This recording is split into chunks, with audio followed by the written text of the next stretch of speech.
Pulipati Kennedy గారు మీకు ఇస్తా ఉన్నారు. మీ తల్లిదండ్రులకు చెప్పండి, వాళ్ళే మెడలో దండలు వేయించుకోవడానికి మీకు ఇవ్వటల్లా. అర్థమైందా? పేద పిల్లలు మన వాళ్ళంతా ఎస్సీ హాస్టల్లో చదువుకుంటున్నారు, కష్టాల్లో ఉన్నారు. వాళ్ళకి మన వంతు సహాయం చేద్దామన్న ఆలోచనతో మీకు ఇలాంటి ఉచితమైనటువంటి మీకు ఇవ్వటం. మీ దగ్గర డబ్బులేం తీసుకోరు. దుప్పటికి 5 రూపాయలు 10 రూపాయలు వసూలు చేయడానికి కాదు వాళ్ళు వచ్చింది, మీకు ఇవ్వటం కోసం. వాటిని పదిలంగా ఉంచుకొని భద్రపరుచుకొని ఇక్కడ కార్యక్రమం పూర్తయిన తర్వాత మళ్ళీ వీటిని ఇంటికి తీసుకెళ్ళవచ్చు. మీ అమ్మా నాన్నలకి ఇవ్వండి, వాళ్ళు సంతోషంగా హ్యాపీగా ఫీల్ అవుతారు. మా పిల్లలు ఇప్పుడే తీసుకెళ్ళొద్దు, మీ సంవత్సరం విద్యా సంవత్సరం పూర్తి అయ్యేదాకా ఉంచుకోవాలి.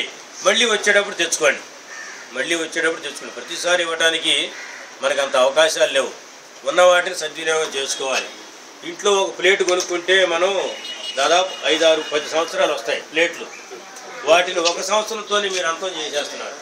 అట్లా చేసుకోవాలి. నేను ఈ చెప్పులు కొని సంవత్సరం అయింది, అట్లే ఉన్నాయి. భద్రంగా చేసుకోవాలి. ఈ డ్రెస్ కొని 2 సంవత్సరాలు అయింది, భద్రంగా చూసుకోవాలి. ఏడాడ పడేసుకుంటా ఉంటే మెయింటైన్ చేసుకోవడం చేత కావాలి. ఒక వస్తువు మనకి ఇస్తే మెయింటైన్ చేసుకోవాలి. ఆ మెయింటెనెన్స్ మీలో లేకపోతే ఏ వస్తువు ఇచ్చినా అంతే చేస్తారు. టెక్స్ట్ బుక్స్కి అట్టలు వేసుకొని చక్కగా పిన్నులు కొట్టుకొని భద్రం చేసుకోవాలి. అంతేగాని గవర్నమెంట్ వాళ్ళు ఉచితంగా ఇచ్చారని చెప్పి ఎట్టబడితే అట్ట చేసుకుంటే 3 నెలలే వస్తాయి.